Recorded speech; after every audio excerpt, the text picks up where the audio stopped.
Donc notre deuxième sujet pour cette édition de Bonjour l'Égypte, c'est le tourisme, comme on a mentionné au début de l'émission, et on va parler plus précisément du tourisme ou de l'échange touristique entre l'Égypte et la Bosnie-Herzégovine, et ce à l'occasion de la récente visite du ministre du Tourisme et des Antiquités en Bosnie-Herzégovine. Et pour parler de ce sujet, on a le plaisir d'accueillir sur le plateau Dr Eslem Ezzat, qui est maître de conférence à la faculté d'archéologie Université de Ain Shams. Bonjour docteur Eslem Ezzat. Bonjour madame, je suis très content d'être avec vous aujourd'hui. Merci. Je dis bonjour à toutes les audiences. Je suis très content de le programme Bonjour que je suis toujours. Merci beaucoup pour accepter notre invitation. On va commencer donc par cette visite du ministre du Tourisme et des Antiquités en Bosnie-Herzégovine et de l'importance de cette visite sur le plan touristique bien sûr, et des sujets abordés ou des dossiers abordés lors de cette visite. On peut dire que c'est comme une visite historique du ministre M. Cherif Fathi, ministre du Tourisme et des Antiquités, parce qu'il s'agit d'être la première visite officielle d'un ministre égyptien depuis 15 ans. Donc la dernière visite entre les deux pays, c'était dans l'année 2010. Donc après 15 ans, un ministre égyptien et à la Bosnie-Herzégovine pour consolider les relations bilatérales dans le sujet de tourisme et des antiquités. Le ministre Cherif Fathi a une stratégie très stable de faire beaucoup de relations avec tous les pays, avec toutes les destinations touristiques pour ouvrir le marché touristique pour l'Égypte, pour consolider aussi les relations en termes de projets de restauration, de projets d'archéologie, de gestion de musées entre plusieurs pays. Et cette fois, la visite est discutée, on peut dire, et interprétée, de faire une interprétation de trois sujets principaux. Le premier, c'est la promotion touristique. Il fait une très belle présentation de progrès dans le secteur du tourisme en Égypte par l'ingénieur Ahmed Youssef, qui est le responsable de l'autorité égyptienne pour la promotion touristique. Il fait une présentation sur l'augmentation du nombre de touristes en Égypte cette année, dans l'année 2024, qui a un nombre de 15,8 millions de touristes accueillis en Égypte cette année, soit en hausse de 6% par rapport à l'année 2023. Donc c'est un grand progrès. Il parle aussi sur le secteur hôtelier et le développement du secteur hôtelier. Il parle aussi sur comment on peut faire une stratégie de promotion touristique et de vol direct entre l'Égypte et la Bosnie-Herzégovine. Et il parlait aussi sur l'immigration de grands musées égyptiens. Oui, bien sûr. Et comment donc vous voyez la clientèle bosniaque? Est-ce qu'elle s'intéresse, si elle vient en Égypte, elle s'intéresse beaucoup au tourisme culturel par exemple, ou tourisme religieux, ou au tourisme concernant la mer, la nature et tout cela? Merci pour ces questions, parce que je vais répondre à ces questions par rapport à la réponse du ministre des Affaires étrangères bosniaque, Monsieur Alamuddin Konakovic, que le ministre Cherif Fathi a l'occasion de lui voir. Il parle sur, comme il est considéré l'Égypte comme une destination très importante pour le touriste bosniaque. Pourquoi? Parce qu'il y a des histoires communes entre nous, entre les deux pays. Si on peut voir l'histoire de ce pays, on peut voir qu'ils ont de période ottomane, islamique, et nous avons ici au cœur historique de grands établissements historiques. Et des mosquées aussi. Des mosquées, des écoles, des hôpitaux. Qui reviennent de l'époque ottomane, et l'architecture ottomane est très spéciale en Égypte, donc nous avons comme on peut dire, un patrimoine commun. Donc il s'intéresse beaucoup de voir le lien entre les deux, parce qu'en général c'était l'Empire ottoman en général. On peut voir aussi qu'il y a des espaces communs dans l'ère médiévale, parce qu'il y a beaucoup de citadelles, de forteresses à la Bosnie-Herzégovine. On peut voir par exemple qu'il y a des sites de patrimoine culturel naturel, comme le forêt d'être, le bois d'être, ça s'appelle Karpanat. Le ministre aussi il a visité ce site, et nous avons ici un site très proche de ça, le site de Wadi el-Hitan à Fayoum. Donc c'est le seul site enregistré comme un site de patrimoine mondial naturel en Égypte. C'est-à-dire que les touristes égyptiens aussi s'intéressent en Bosnie-Herzégovine à visiter les mosquées, les citadelles, ce patrimoine culturel, et aussi quelques sites de la nature. Exactement. Et le ministre Cherif Fathi aussi, il parle beaucoup sur la diversification de marché touristique. C'est très important aussi de voir de diversité des éléments touristiques présentés en Égypte, disponibles en Égypte aussi, entre, comme vous avez dit, le tourisme religieux, le tourisme culturel et le tourisme, on peut dire, de loisirs, comme le plage et comme ça. Et ça, c'est très important parce que, à mon avis, c'est le facteur d'attraction pour le touriste de tout le monde. Oui, et avant de passer en direct aussi, vous avez mentionné que le ministre du Tourisme et des Antiquités a parlé aussi lors de sa visite et a fait une sorte de promotion pour le grand musée égyptien. Oui, il parlait beaucoup sur ça durant l'encontre qui est fait avec le responsable de la Bosnie-Herzégovine.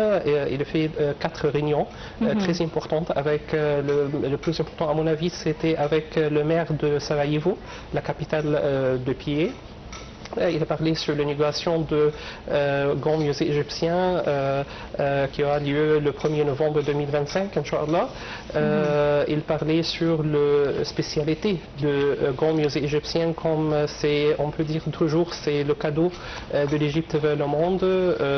Elle donne un exemple de musée de ce siècle, avec le développement, avec les méthodes de déploiement, avec les méthodes d'exposition très avancée, avec aussi la technologie, parce que nous avons un apport très important de la technologie dans le grand musée égyptien comme un outil principal de l'exposition muséale. Oui, bien sûr. On va donc savoir plus sur la visite du ministre du Tourisme et des Antiquités en Bosnie-Herzégovine à travers donc ce reportage, et dans le cadre de sa visite officielle en Bosnie-Herzégovine, le ministre égyptien du Tourisme et des Antiquités, M. Cherif Fathi, a tenu une réunion élargie avec de hauts responsables du secteur touristique bosnien afin d'examiner les moyens de renforcer la coopération et d'accroître le flux touristique vers l'Égypte. Les détails donc dans ce reportage, et on revient pour poursuivre notre discussion avec notre invité. Dans le cadre de sa visite officielle en Bosnie-Herzégovine, le ministre du Tourisme et des Antiquités, Cherif Fathi, a tenu une réunion élargie avec de hauts responsables du secteur touristique bosnien, afin d'examiner les moyens de renforcer la coopération et d'accroître le flux touristique vers l'Égypte. En prit part à cette réunion M. Walid Hageg, ambassadeur d'Égypte à Sarajevo, ainsi que M. Ahmad Youssef, assistant du ministre du Tourisme et des Antiquités pour les affaires des administrations stratégiques et président par intérim de l'autorité égyptienne générale pour la promotion du tourisme. Le ministre a souligné l'importance du contact direct avec les voyagistes, précisant que le secteur privé touristique constitue la locomotive de croissance de cette industrie, tandis que le gouvernement se concentre sur l'aménagement des infrastructures, l'amélioration du climat d'investissement et l'organisation des campagnes de promotion sur les marchés internationaux ciblés. Il a présenté la stratégie du ministère visant à positionner l'Égypte comme première destination touristique mondiale, grâce à la diversité de ses produits, incluant le tourisme culturel, balnéaire, spirituel, fluvial et d'aventure. Le ministre a également indiqué que l'expansion de la capacité hôtelière figure parmi les priorités du ministère, avec pour objectif de doubler le nombre de chambres d'ici 2030. Il est prévu à cet effet d'ajouter 18 000 chambres supplémentaires au cours de l'année en cours. Il a par ailleurs évoqué l'accueil en Égypte de nombreux événements et congrès internationaux capables d'attirer divers segments de touristes et a proposé d'organiser des voyages de familiarisation pour le représentant d'agences de voyage et influenceurs d'Égypte et de Bosnie-Herzégovine, ainsi que des caravanes touristiques et des ateliers de travail afin de renforcer la coopération touristique entre les deux pays.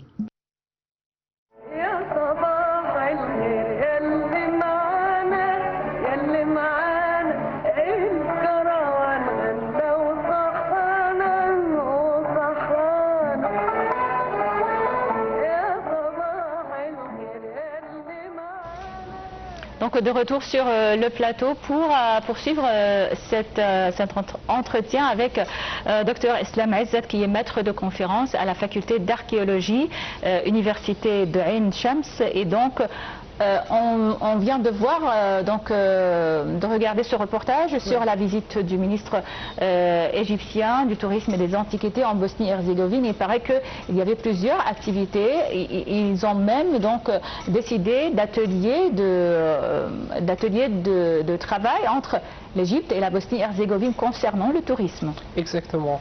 Il est signé aussi plusieurs accords, plusieurs conventions entre les deux pays pour la promotion de destinations touristiques dans les deux pays. Aussi l'accord très important de vol direct entre le Caire et le Sarajevo. À mon avis, c'est un point et une étape d'attirer le tourisme, et parle aussi sur un sujet très important qui est la procédure de visa entre les deux pays, qui est le responsable bosnaïque. Ils sont parlé sur l'intention de simplifier la procédure de visa pour les Égyptiens. Donc ça, il peut attirer aussi des touristes égyptiens vers la Bosnie-Herzégovine. Et aussi c'est-à-dire que cela nécessite un visa pour voyager en Bosnie-Herzégovine. Parce qu'il y a des pays qui ont donc annulé cette procédure-là. Le ministre, on peut dire, il insiste de parler sur ce sujet et il insiste aussi de faire comme un accord bilatéral entre les deux pays concernant ce point. À mon avis, c'est un point très stratégique et très intelligent parce que, à mon avis, la première étape qui peut arrêter un touriste de venir ou d'aller d'un pays, c'est le visa. C'est toujours l'enjeu principal. Donc, si elles peuvent simplifier ça, elle va résoudre le problème. Oui, donc on voit tous les jours sur les réseaux sociaux des publicités sur des voyages en Bosnie-Herzégovine. Ces derniers mois, il n'y a pas... c'est quelque chose de récent de voir ces publicités sur la Bosnie-Herzégovine, aussi sur le Monténégro par exemple, des pays qui étaient donc marginalisés dans le domaine du tourisme, si je peux le dire, à des prix aussi abordables et moins chers bien sûr que les voyages en Europe. Et je veux l'avouer que ça attire beaucoup d'Égyptiens. Bien sûr, vous avez raison parce que il y a des destinations touristiques stables, on peut dire, pour le client égyptien vers l'Europe, par exemple, vers les États-Unis. Mais le ministre du Tourisme et des Antiquités maintenant, il essaie de faire comme une stratégie qui s'appelle diversité incomparable pour faire une introduction pour le touriste égyptien, pour le visiteur égyptien à plusieurs destinations touristiques dans le monde, par exemple comme la Bosnie-Herzégovine, parce que comme vous avez dit, c'est moins cher par rapport aux autres destinations. Et aussi, il y a plusieurs sites et plusieurs musées très intéressants. On peut dire c'est comme des destinations touristiques très importantes pour le visiteur. C'est très intéressant pour un visiteur de voir le musée, de voir l'architecture de ce pays. À mon avis, elle représente un exemple de diversité architecturelle aussi, comme on a dit au début de de notre discussion qu'il y a plusieurs civilisations dans ce pays. Nous avons l'époque médiévale, nous avons l'époque yougoslavienne qui s'était entendue jusqu'à l'année 1993-95. Oui. Donc c'est une histoire contemporaine très riche aussi. Et bien sûr l'époque ottomane islamique avec beaucoup de mosquées, avec beaucoup de vestiges des écoles. Qui sont très proches dans leur conception avec l'école de Andalus. C'est la même conception avec la même méthodologie d'architecture. Mais je dois dire que ce qui va attirer le plus les touristes égyptiens, c'est que ces voyages sont moins chers que les voyages qu'ils faisaient il y a une dizaine d'années en France ou en Italie par exemple. Alors c'est moins cher que les autres pays mais je pense que ça mérite un peu d'être médiatisé, de faire plus de publicité sur ces pays. Il y a aussi des pays pas comme la Bosnie-Herzégovine, le Monténégro et la Géorgie par exemple, mais il y a aussi des pays de l'Asie, comme le Cambodge par exemple, qui est un très beau pays, mais qui n'a pas donc cette publicité où il n'est pas médiatisé dans le domaine du tourisme comme d'autres pays. C'est toujours l'enjeu de marketing, de commercialisation. Oui. Comme vous avez dit, la publicité, c'est un point très important parce que la promotion, c'est pourquoi en Égypte maintenant, l'État égyptien il concentre beaucoup sur ce point, c'est pourquoi nous avons l'autorité égyptienne de la promotion de tourisme, parce que le marketing ou la commercialisation, c'est un terme très important et on peut dire qu'elle a besoin toujours d'un développement durable parce qu'avec le développement de technologies, avec le développement de médias sociaux, il faut faire beaucoup d'attention sur la méthode de promotion. Est-ce qu'on peut faire maintenant, par exemple, nous avons l'intelligence artificielle aussi, qui est un outil très important et on doit le considérer aussi comme un outil de promotion touristique. Oui, bien sûr. Et l'utiliser de point de vue très positif. Oui. Concernant les autres domaines économiques, donc comment il pourrait bénéficier donc de cette coopération touristique entre l'Égypte et la Bosnie-Herzégovine? Selon le rapport final de cette visite, on peut conclure que nous avons des conclusions très importantes. On peut parler sur 3 niveaux principaux. Le premier, c'est le développement du secteur hôtelier. Le ministre Cherif Fathi a présenté que nous avons une augmentation de 18 000 chambres hôteliers en Égypte, qui correspondent avec la croissance du nombre de visiteurs, de touristes cette année. Pour répondre à ces croissances, on a augmenté le nombre de chambres hôteliers. Ensuite, que nous avons maintenant un nouveau concept qui s'appelle la maison de vacances, Holiday House. C'est un terme très important maintenant qui peut attirer aussi beaucoup de touristes. Cette année, on attend cette année. Surtout les jeunes, je pense. Surtout les jeunes, exactement. Le deuxième axe, c'était le projet de restauration et le projet de gestion de musées.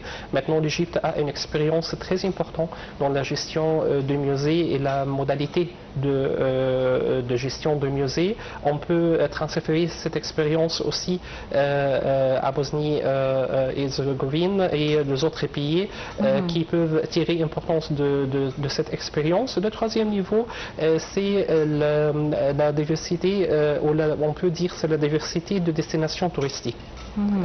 Comme vous avez dit, on peut concentrer sur le tourisme religieux, de concentrer sur le patrimoine commun. Et même l'UNESCO maintenant, il essaie toujours de faire ça, de trouver des points communs entre les pays pour souligner, pour mettre en lumière ce point, de faire comme une coopération très stratégique entre les pays. Bien sûr, la Bosnie-Herzégovine va profiter de nos expériences et notre expertise dans le domaine du tourisme et de l'hôtellerie. Et aussi, l'Égypte peut profiter aussi de son expérience, de l'expérience de la Bosnie dans le domaine de l'écotourisme et aussi le tourisme de montagne. Exactement, c'est un point très important, et aussi la gestion de sites de patrimoine culturel naturel. Parce que comme on a mentionné que le Bosnie-Herzégovine, il a 3 sites inscrits sur la liste de patrimoine mondial de l'UNESCO. Le premier, c'était le vieux pont de la ville de Mostar, c'était inscrit dans l'année 2005. Et nous avons un site de patrimoine naturel qui est le forêt de Caparante, de bois d'être, qui est très proche du site de Wadi el-Hitan. On peut tirer des expériences aussi sur la modalité de gestion des services touristiques au sein de ce site de patrimoine culturel naturel, parce qu'à mon avis, la direction ou la gestion d'un site de patrimoine naturel, c'est plus difficile par rapport au site archéologique. Parce que le site archéologique a, peut-être on peut dire, à ce contexte très bien connu. Elle a un niveau de préservation stable, mais pour le site naturel, on n'a pas beaucoup d'expériences dans ce point. On a besoin d'avoir des expériences de ça. C'est pourquoi j'aime beaucoup et j'espère que le ministère du Tourisme et des Antiquités peut tirer l'expérience de la Bosnie-Herzégovine dans ce domaine. Et comment exactement vous voyez l'avenir de cette coopération touristique ou ce tourisme concernant des pays comme la Bosnie-Herzégovine, l'Azerbaïdjan par exemple? C'est une démarche très stratégique. Je crois notre président Abdel Fattah el-Sisi, il parle toujours sur l'importance de consolider la relation entre le pays, le pays qui on peut avoir leur expérience, et on peut faire que de relations durables entre ce pays, avec ce pays, au niveau stratégique, au niveau économique, au niveau culturel, et la diplomatie culturelle, c'est un point très important aussi, parce que la diplomatie culturelle, c'est un outil, à mon avis, un outil préliminaire pour la diplomatie étrangère, pour la relation étrangère en général, parce que tous les pays aiment beaucoup le patrimoine égyptien. Notre patrimoine a un facteur d'attraction pour tout le monde, avec cette diversité, avec ces éléments de civilisation que nous avons plusieurs époques, et bien sûr l'impact de l'Égypte ancienne est très très fort pour tout le monde. Donc la diplomatie culturelle maintenant, à mon avis, dans ce moment en particulier, c'est très important. Et maintenant aussi nous avons un candidat nommé pour être le directeur de l'UNESCO aussi, professeur Khaled Al-Anani. On est très fiers de lui, qu'on a une étape très importante dans la diplomatie culturelle. Oui, bien sûr, on l'espère, donc beaucoup de succès pour cet échange touristique ou cette coopération touristique entre l'Égypte et plusieurs pays, dont bien sûr à la tête la Bosnie-Herzégovine. Alors c'était tout donc pour cet entretien, monsieur ou docteur Islam Izzat, maître de conférence à la faculté d'archéologie, université de Ain Shams. Merci beaucoup pour accepter notre invitation. Passez une excellente journée et à la prochaine, Inch'Allah. Merci beaucoup. Merci, bonne journée. Merci. Bon, mesdames et messieurs, c'était donc tout pour cette édition de Bonjour l'Égypte. Merci pour votre attention et passez une excellente journée avec la suite de nos programmes sur NAL TV International.